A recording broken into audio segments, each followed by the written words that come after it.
if not the best performance of the season from the Wildcats. They go absolutely unconscious from the floor, 63% field goal shooting percentage. They go 13 of 24 from downtown. They blow the doors off of Alabama as they pull away in the first half and never look back. 502 267 9680 is the phone number. We know you want to get in and share your thoughts, and we have open phone lines. If you want to join in the conversation through the UPS Jobs text line, you can do so at 437 9680 as well. And Mike, we were talking, on text throughout the game, and you mentioned last weekend that you were much more concerned about the LSU game than this game. And this is the kind of game where Kentucky can get out and run in transition. But Alabama is one of those teams that takes advantage of a lot of Kentucky's defensive weaknesses. And Alabama shot 56.7% from the floor. They got plenty of open looks. They score 95 points, and they're never in the game because Kentucky has a shooting night that we may have never seen the likes of under John Calipari. Yes, no, I mean, and then let's just the 16 turnovers that Kentucky forced was huge on that one too. But also, I think we are up and running as well on the stream. So I'm trying to see if we so you can watch us on YouTube, Facebook, all that kind of stuff too. So I think we've got everything rolling. I don't think we're ever going to see a performance like this again. And I mean, Kentucky beats anyone in the country tonight playing the way they played. And that's 2 games out of the last 3 where they will, the Auburn game, I think the way they played, they compete with almost everybody. They, tonight they beat, no question, beat everybody. And we got to give it up. I mean, can we just go ahead and get the player of the game out of the way right now? No doubt about it. It's a tough decision, Mike. Listen, I think I'm more excited about the fact that he got 5 rebounds. I'm going to be honest with you because that dude has not rebounded at all. But 28 points, 10 for 10 from the field, 2 assists, 2 steals, 5 rebounds. I'm going to say this, Jason. Everyone else is bagging on Justin Edwards, and I never quite would go there. I would just say he's got to figure it out mentally, and he's got to figure it out. He's got to figure it out. Like, I could see that it was just ticking on him, and it came out tonight. I'm still way more concerned about Bradshaw's play, which tonight was still not very good. But Justin Edwards figured it out, and I'm telling you, if we kind of creeped into this, right? Justin Edwards started shooting more and more threes. He started to have a bigger 3-point presence. And then all of a sudden, the breakout game happened. And if we're going to get this Justin Edwards the rest of the year, the ceiling changes quite a bit.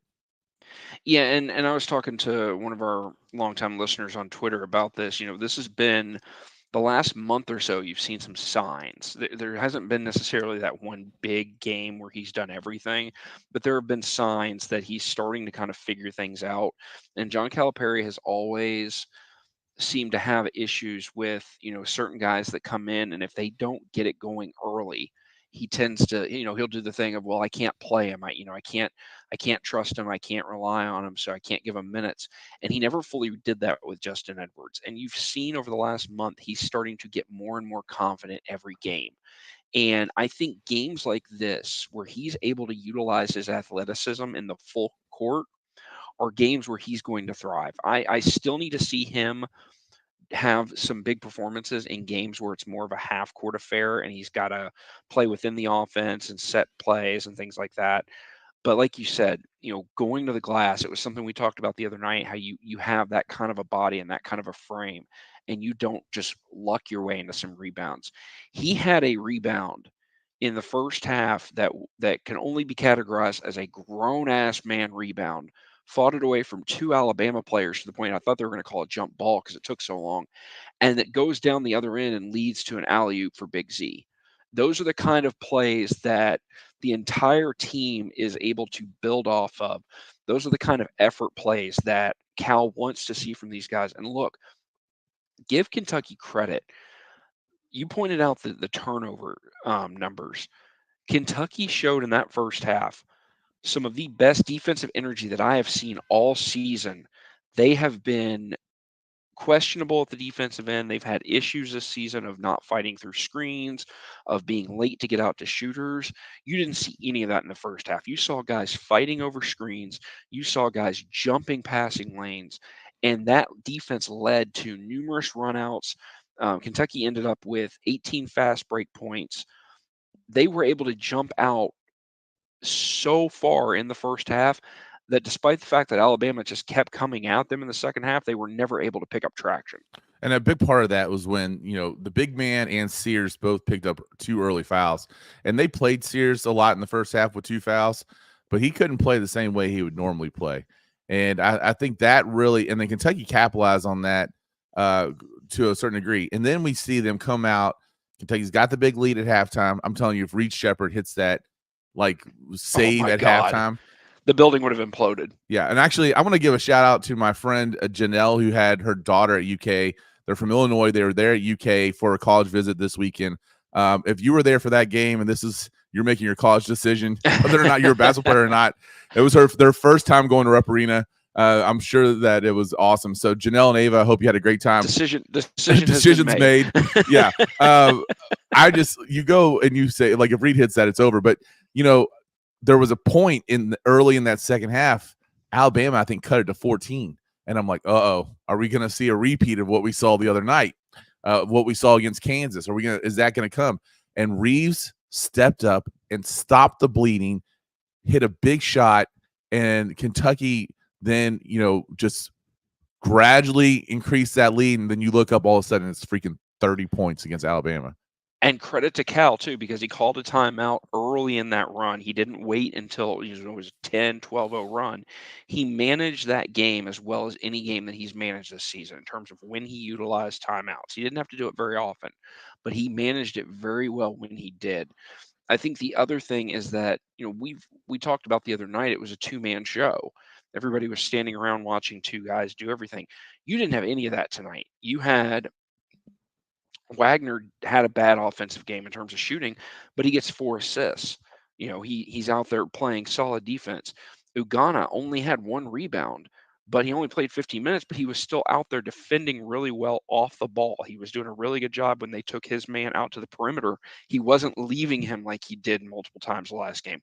Rob, you look up and he's got 16 points. It didn't seem like he was really that involved in the game, but he was out there being effective at both ends of the floor. Aaron Bradshaw is the only guy, and we can talk about him more later. I don't want to be a downer about that, though. I mean, and that's why we'll talk about it later. Yeah. But, Adu, his energy, he only played 16 minutes. He ended up fouling out, but his energy just gives this team a whole other level, especially how aggressively he goes to the rim. And you had I lost track of how many alley-oops you had, how many just dunks you had over people. The team, every time that happened, the entire team was getting fired up, and they were using that energy at the defensive end of the floor. Let's also just talk about those lineups in general. They made the decision tonight that if you add up Onyenso's, Bradshaw, and Big Z's numbers, it adds up to 40. You didn't see them playing together a whole last night. They went small. And the reality of it is that tonight it was Big Z's night. He's the one who led him in minutes with 20. He's the one who led him in points with 18. Onyenso only played 15 minutes. Bradshaw only played 5 minutes. And we still got to work on, Rob and Onyenso and their foul tendencies to do as well. But Big Z was the man tonight that they could rely on. Now, you're exactly right, Jason, because this was not a half-court game. And I'm going to just, you said you got to wait to see them do it in the half court. I don't think that's a possibility at this point. We're almost in March. This Kentucky team is best when they force the tempo and they force the pace. And you've got to be willing to commit now to what winning basketball is going to look like for this team is you got to be able to take, if you get matched up with a Purdue, and make them run more than they want to run. Right. I think it's possible that Alabama was the best matchup for them because of the style that Alabama 100% agree with that, Zach. Yes. This is a perfect matchup for them. And if you're going to play Kentucky in a full court game, an up-tempo game, you're not going to beat them. And I know we'll get to Steve in just a minute. But as you mentioned, Alabama shot 57%. They out-rebounded Kentucky. They shot 21 of 27 at the free throw line. If I told you all that before the game, we'd be talking about, Kentucky lost another home game. No. I mean, when you shoot 64%, you make the free throws they did, they would have beat anybody in the country on this day. And this is why we continue to talk about them still, even with the struggles in championship conversations as far as the Final Four or whatever, because that's the ceiling that this team has. And good call by you on Wednesday, Gandolfo. You said you were more concerned about LSU than Alabama. Turned out you were dead right. And we wanted them to go 2-1 in this stretch. And it's weird how the one loss came against the worst team. But, I mean, that's and seemingly the norm with Cal, isn't it? I'm not going to go be too upset about the rebounding number tonight when you shoot the way you shot. But the thing that I'm most excited about, Zach and Jason, is that this is really the first time that we've seen us get back to that fun passing team that we had in November and December with 24 assists. They had 10 turnovers, but a lot of those were late. That turnover number is a little misleading. A lot of it with that was really was just later stuff. They really took care of the basketball. That 24 assist number, right? When this team has over 20 assists and they're running up and down the floor, this is when they can be successful. And they've got to force that tempo. And this is the kind of, like Zach said, this is the kind of team that Kentucky can do that against. This is not a team that's going to get physical with them. It's not a team that's going to try to bully ball them. We've seen Kentucky wilt under that pressure at times. This is a team that they were able to run up and down the floor with. It's a team that they don't have to worry about, a huge bulking guy in the middle. This is the kind of matchup that Kentucky's going to need. I think the NCAA tournament is always a crapshoot. You rarely see the best team win the tournament because it is so dependent on matchups. It is so dependent on what kind of style of play you get to run in a game. And I think this team, more than any team Cal has ever had, is going to come down to success based on who they draw in the tournament. Because if you are able to get teams like in Alabama that are going to run up and down the floor with you, I'll take Kentucky every day of the week and twice on Sunday. But if you get a team that is going to make you defend for 30 seconds and is going to limit you to one shot per possession, Kentucky's going to have to find a way to win those games. But if you get them out in up and down games like this, I'm not ever going to not back them after this, because I thought Alabama was a team that could hurt them the way they shoot the ball, the way that they get up and down in transition, the way that they crash the offensive glass. They only got 9 offensive rebounds in this game. And that wasn't because they weren't in position. Kentucky did a really good job of getting in solid rebounding position, but also fighting. They fought more in this game for loose balls and 50-50 balls than they have in any game this year, and it wasn't even close. If you can do those things, Cal's talked about it repeatedly this season, if you can do those things and limit what the other team is able to do to you just from getting extra possessions, there aren't many teams in the country that are going to beat this team.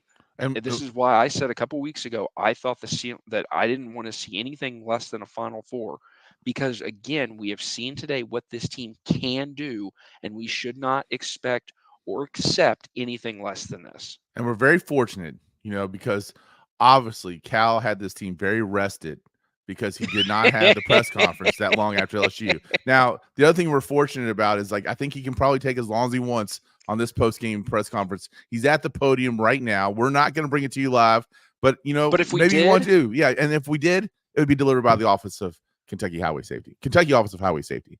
Whether you walk, pedal, or drive, let's share the road safely. Share the road, Kentucky. I have a feeling the press conference tonight might be a little bit longer. It already is. Oh, he's going to be insufferable. He's going to be the swaggiest Cal we've ever seen. Oh, so yeah. Anyway, great.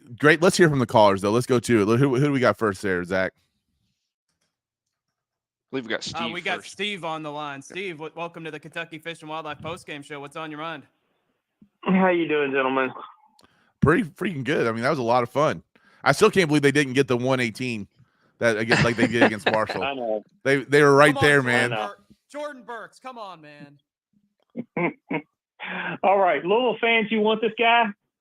You want this guy? This is the guy you want, right? I'm really hoping they get This Beard. is the guy you want. I hope they get Beard because Who I you think want Beard's now? a disaster. Who's the I've heard Mississippi coach? Mick is the pick. Mick is the pick. Oh man, yeah, they don't. I don't think they want that guy anymore. Anyway, the truth is, look, we have amazing talent, and I'm not ready to settle for nothing less than Final Four this year. Because if Cal can't get the Final Four this year, he's never going to get the Final Four. He may not like me saying that. He doesn't know who I am. But if he did, I'd tell him. If he wants to call me, he can call me. Look, he's got perhaps the best talent you've ever had. Antonio Reeves, I'm just going to say it. He's my favorite Cal player of all time. And we've had some amazing players. There's just something special about this guy. You know, he was an Illinois State guy. He has made himself a basketball player. I really like Antonio Reeves. Heart of gold, seems like a good guy. By the way, nobody talks about it. Have we got a jerk on this team? We got a bunch of really nice young men. We got some guys that I really, really like. Edwards, nice guy. Bunch of nice kids. Smiles on their faces. I'm glad to see them happy. We got to keep moving. We got to keep moving the ball in the half court. That was the difference for me tonight. If we can keep moving the ball around in the half court and not settling for some guy driving the basket just because he catches the ball. You got to keep moving a little bit, and we did it tonight. And I'm just, the potential's there. We all can see it. We all know what this team can do. Do I believe it's going to happen? I don't know. Are we going to play 12 seeds in the tournament, or are we going to play 2 seeds? If we play 2 seeds, we might win the tournament. We're the only team in America that's not hoping for upsets. Like, don't we want no upsets. Yeah. Hey, give me Duke. Yeah, right. Give me Kansas again. Man. Give me Kansas again. I hope Filipowski, by the way, seriously. But you mentioned Duke. I really, after what happened against that Wake Forest game, I hope that dude's okay, man. That shouldn't happen. I'm a guy who likes the the storming the court, but when you see something like that happen, it's just really, really bad. So, man, hopefully Filipowski's going to be okay. Yeah. Well, we're getting some reaction right there on the Facebook page. We're getting Aaron Powell saying, who's a U of L fan, say don't get too excited, and then he says he put some expletives in the next one, so I'm not going to put that on the screen. He says Cal won't even get you out of the first weekend, and Cal might not get us out of the first weekend. Aaron, I don't necessarily disagree with you. Again, I'm not going to overblow one performance and be like, I'm not there with Jason or his Final Four bust. This has got to be consistency. I want to, luckily though, I think we're going to have a stretch here where, again, Mississippi State's a tough road game, right? Tennessee, we still got to go to Tennessee. And those 2 games are going to tell us a little bit more about what this team's got. And, they'll take care of the 2 home games, hopefully, with Arkansas and Vanderbilt. If they don't, then we're in trouble. So, going into the SEC tournament, can they – right now, like, I need them to get to Saturday and Sunday of the SEC tournament, right? I mean, we haven't had that in a little bit. So – let's just I'm pumping the brakes a little bit. I'm there too, but let's hope this doesn't turn into the Tennessee game last year when they won by 22, but it didn't mean anything for them long term, and that was a good Tennessee team. Well, how about them actually build some momentum? Zach, there was the one Mississippi State game's the trap game. There's the one year that Kansas won the national title and we beat them by 30. That's right. In Fog Allen. So I mean, that was we the know St. Peter's team. Yeah, exactly right. So this we've got to make sure that there's just some consistency there before we get too high up on the horse there. But it's not that I'm saying that they're going to go to the Final Four. What I'm saying is that when we see the talent they have and we see what they're capable of, that anything less than a Final Four with this group of talent is disappointing to me. And it's going to feel like an absolute letdown. I'm not saying that they will get there. I am not by any means saying that this team, based on this performance, is making the Final Four. I'm saying that should be the absolute floor. Once you get to the Final Four, and I've said this for ages, it is such a crapshoot as we've seen in the past. I'm not going to ever say, well, it's title or bust, but you should get to the Final Four. You should be able to navigate that first weekend without a problem, especially with the team that he has. But it's the first weekend that scares us. Excuses. It's the first weekend. And then you get to the Sweet 16, and then you win those 2 games. And those are 2 games where you're probably going to face a team that is more apt to playing a up-tempo style of basketball.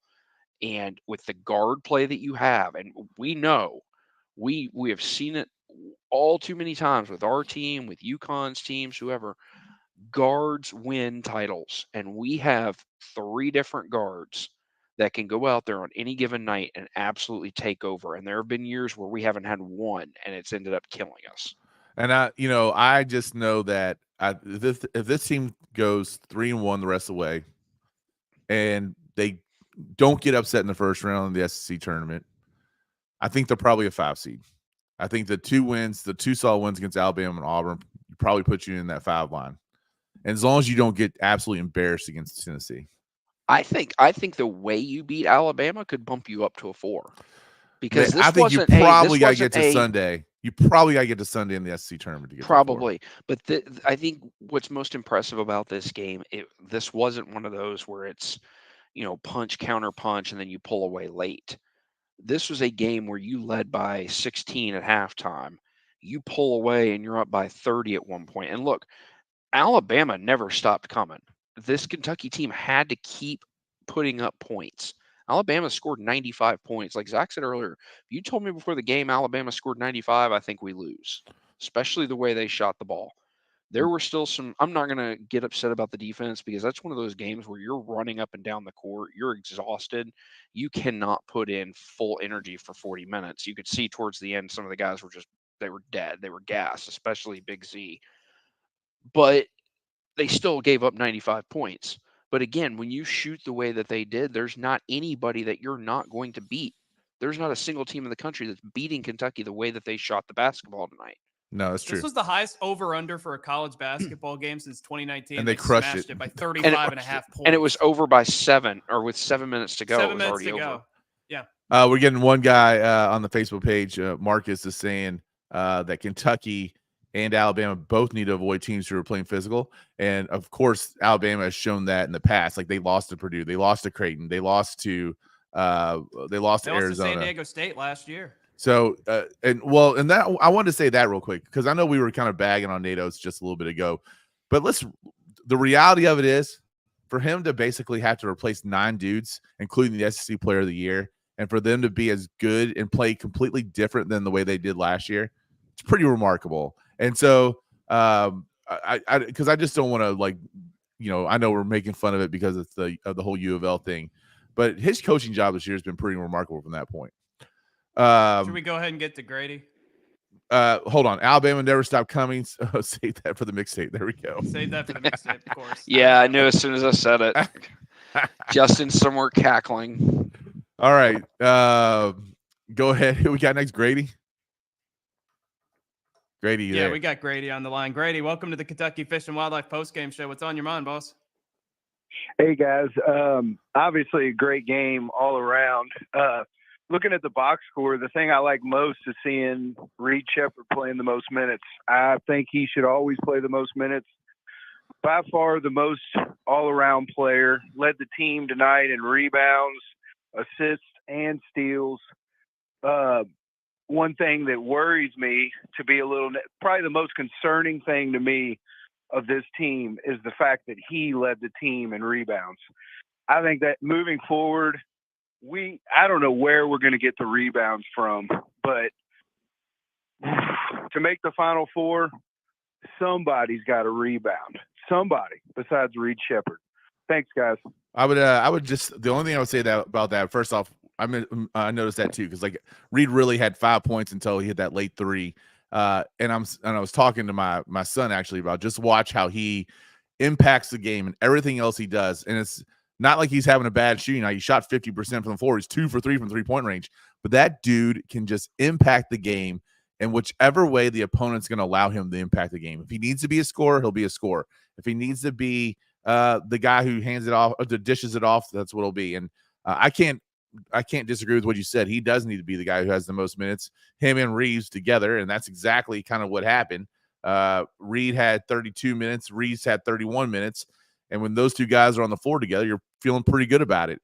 I would say about him being the leading rebounder tonight, I would probably go with that. You don't see Reed going down low and mixing it up too much. So that tells me that there was just a whole lot more probably of long rebounds than what we would normally see. Well, there always is with Alabama, and that's part of the reason why they're one of the top 10 teams in the country in offensive rebound rate. They get almost 37% of their misses typically. When you take as many threes as they do, especially with them taking them early in the shot clock and a lot of times in transition, you're getting a lot of long rebounds. I mean, think about how many times our guys were fighting for 50-50 balls 20 feet from the rim. They weren't fighting for, those balls underneath the basket. So you're going to get a lot more rebounds on the perimeter. I'm not worried at all about the rebounding performance today. Kentucky won the rebounds that mattered. They won the battles that were, 50-50. How many of those, like I said, you go back and look at the Justin Edwards rebound. You go back and look at Big Z cleaning up his own misses and getting putbacks. I'm not the least bit concerned about how they rebound today. In fact, I think their energy and their effort on the rebounding end was the best that they've shown all year. It goes back to what they were doing defensively. They had energy. And I'm curious your thoughts. My concern going into this last stretch of the season and going into the tournament is that this team seems to be one of those that has absolutely no trouble getting up for the big games. It's when it's a game where they're expected to easily win that they just kind of try to sleepwalk through it, especially coming out of the gates really slow and really lethargic. Yeah, I mean, I think that's exactly what we've seen. I mean, that's why I said we're the only team in America that doesn't want an upset in the NCAA tournament. We want to play those big games. And the first round game probably scares us more than the second round game. So yeah, and that's a maturity thing, right? This team's got to figure that out, and hopefully they will, and we could have a big long run. And we'll see again if Justin Edwards gives us that kind of rebounding effort, and Justin Edwards becomes a reliable scorer. We're not 28 points. We're not going to see that, right? But where we see 15, 12, that changes the dynamic, because unlike Reed Sheppard, that guy should be rebounding, right? He's 6'8", whatever else. And if we can get the ball out and on an outlet pass to Reed, and let Reed is so good at running the break, it's a game changer for us. We're getting Benjamin Hess on the Facebook page says Big Rig. Big Rig's not on the show. He really hasn't been except for one game this entire year. Reed Sheppard is the best freshman on the team. You're not going to get that same shooting night from Justin Edwards had today. Maybe not. Again, I think in the last 6 games he's had double digits, though, if I'm not mistaken, on that one. He had Multiple 17 games, yeah. Against Vanderbilt, right? I wonder if Cal will have a short press conference today. Yeah, we already kind of talked about that one. He just got done, actually, so he went way longer than he did against LSU. Definitely longer than 15 seconds. Our coach can go longer than 15 seconds. Yeah, man, great game, great performance. One that gives you hope. Now just don't step on our hope. That's what that's what we don't want to have happen. So, what do you got on the text on there, Ence? Anything? Oh, I thought you had the text line pulled. Oh, no, I'm just reading Facebook comments and YouTube comments. Well, let's. We've got a caller on the line. Let's get to him, and then we'll get to the UPS Jobs text line. Okay, who we got? We got Gary on the line. Oh, Gary, my man, Gary. Kentucky Fish and Wildlife postgame. I know you got some thoughts, so let's hear them, Gary. I'll tell you, guys. Number one, that was one of the most impressive offensive performances. Did we lose him? Or did you all lose me? Gary, come back. All right. Well, Gary, call back. We want to hear what you have to say. This is as much the Gary's and Joe's postgame show and Brian's as it is ours, because they contribute as much as we do almost every show. So I'm surprised we haven't heard from Joe. Yeah, I don't know what's going on there, or Brian's girlfriend. I always want to know what Brian's girlfriend has to say about the game. So, what do we got on the text on there? We actually have nothing on the text line. What? You know what? Have we given out the numbers? Yeah, we've given out the number, 437-9680. And then, of course, the phone line, 267-9680. If you want to join the conversation, we're here for that. Yeah, nothing's loading for me. The last text I'm seeing are from yesterday. So, oh no, here we go. It finally loaded up. Okay, it took a while. Texter says the show finally starts, and y'all sound asleep. I don't. You were. Listen, I'm gonna say you came in and you didn't bring the energy, man. You were a little lethargic. I thought you were gonna bring the thunder. I thought you were gonna bring the thunder. I was a little disappointed. To be fair, I'm just moved into my new place. It's all hardwood floors. It's a bit echoey, so I can't be like too, emphatic early on. Let me get everything moved in where it's not like echo chamber, and that might be a little bit different. The text line is not loading, unfortunately for me. Texter said playing up to the competition. Texter said, how drunk is Round Daddy? I mean, you'd have to ask him about that. I don't know. Is the Tailspin one today? Is that next week? When's that? Tailspin's next week, I believe. All right. Yeah, I just as far as that playing up to the competition comment, it's not. They actually exceed the competition when it's these big games. Like when they have to step up and play against these big, they didn't do it all the way against Kansas, right? And they didn't do it against Tennessee the first time, but pretty much every other time that they've been called to step up, they've stepped up. And that goes back to your point, Jason. It's not those big games that we're worried about. It's going to be those 6 seeds, those 7 seeds, those 12 seeds. Those are the games that we're going to be worried about, especially I think if it's a team of very experienced players, if they've got a lot of guys. I want to go back to the I can't remember. Hey, Mike, we're talking to ourselves. We're not connected anymore. We're not? Zach just texted us. Yeah, he said he can't hear us. He's talking right now. So let's rejoin the all right. Let's click back.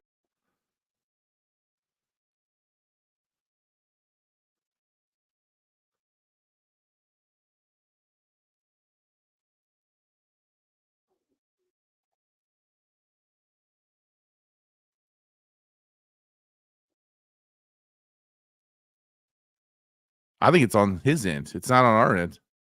Oh, there we are. We back?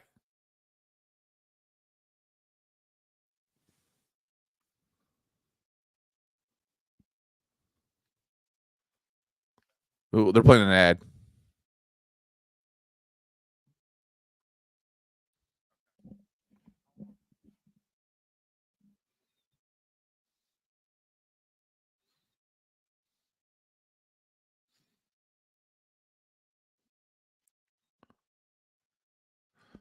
Well, we're coming back on. I know the people on the stream are still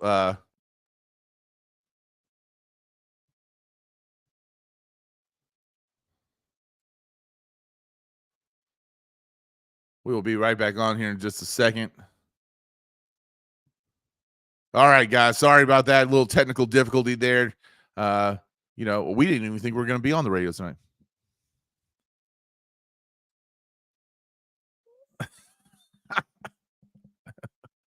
Listen, I don't like either one of these dudes. I don't have a choice. I don't have a dog in this race as far as I'm concerned. So I'm also,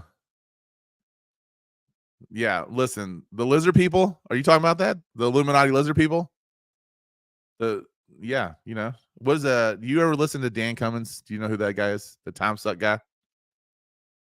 Yeah, you'd enjoy that from that standpoint. Yeah.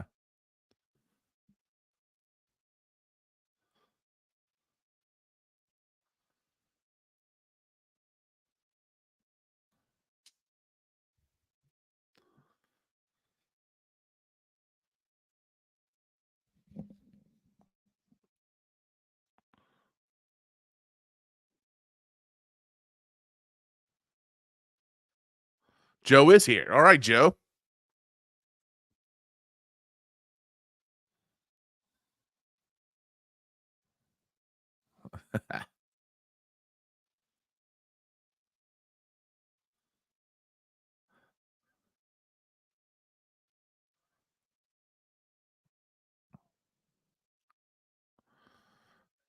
I do that all the time.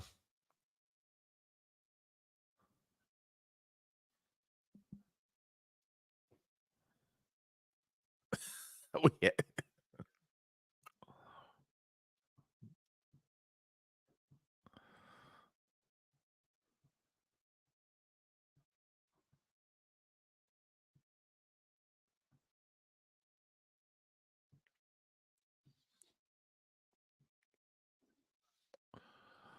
I mean, you're right, Joe, because this Alabama team, if you would have asked me, I would say that this Alabama team could be a Final Four team. So, that's what makes it terrible. Yeah.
Absolutely.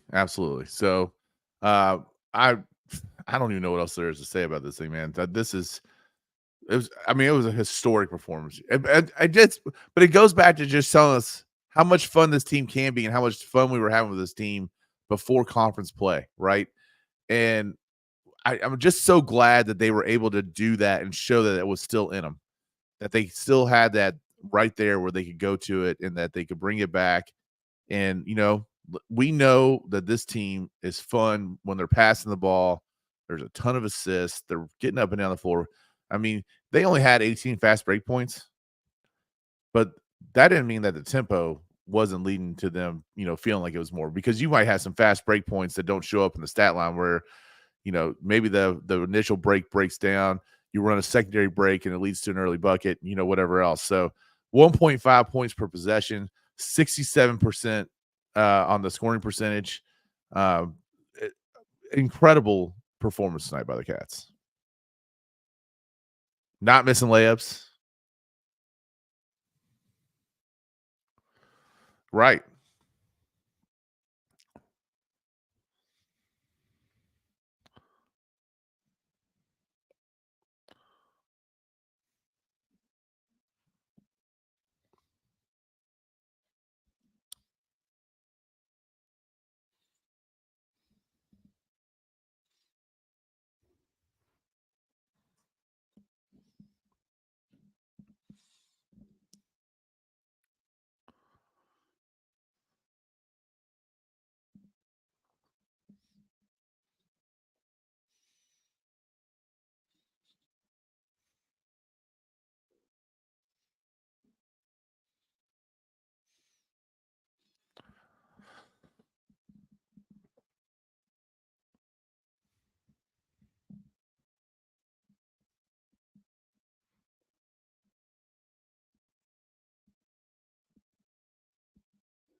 Right.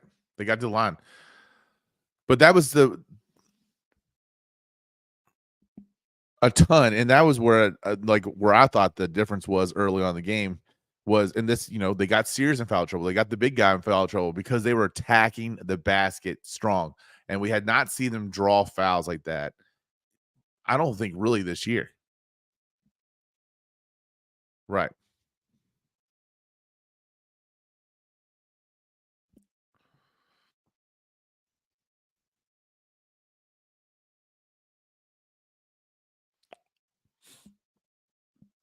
Yeah, you're not wrong on that.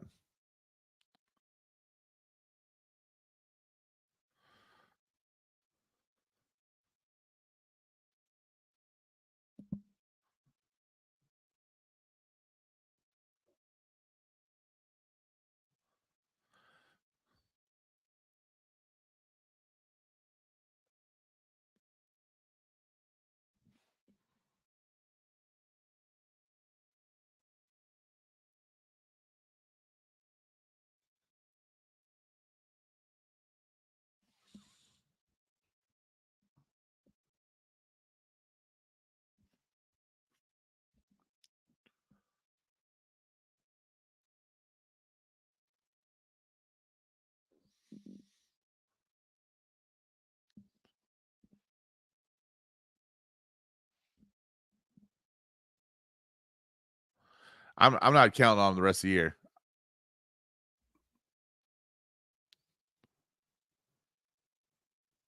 Yeah. I agree. I would not count on seeing him the rest of the year, honestly. Like, I think that's probably the reality of it.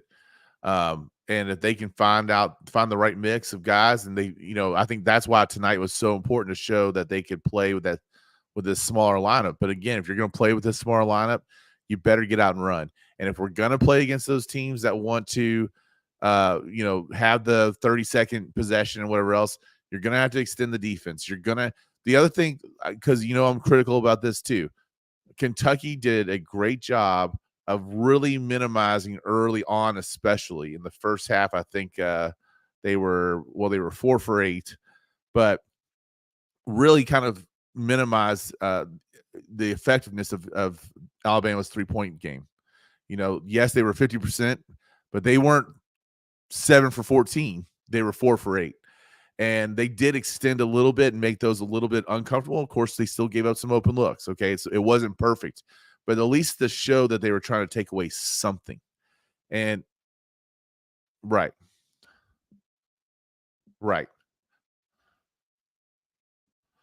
So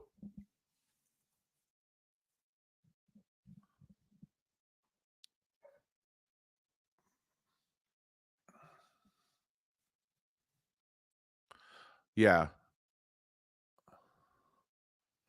I think it's still in Yenzo. And by the way, and I still listen. We hear all the complaints about start Rob, and especially after the LSU game and stuff like that. Like, I'm just telling you right now, I think if Rob starts, he fouls out like in like 14 minutes, because I think him coming off the bench is perfect for him. And again, just to have that change of speed and whatever else. But let's keep that where it is. Let's keep Reed. And if they had to start one of them, I still would start Reed right now. And as long as Reed is playing the most minutes, Reeves is right there. Rob should be up there as far as the amount of minutes. So I do think those three for sure, Zach. I still think Onyenzo is still your best bet down in the post. And then if Justin Edwards can show that he can have that kind of performance, you can play with that small lineup, then let's do it. And if not, then we got to go Thiero, and you'll get whatever offense you get out of him, but you're going to get at least the energy and the defense that you're going to get out of Thiero. So those are the 6 guys that if they're going to make a run, it's going to be those 6 guys. Did we lose each other again? Okay. All right. Well, I went.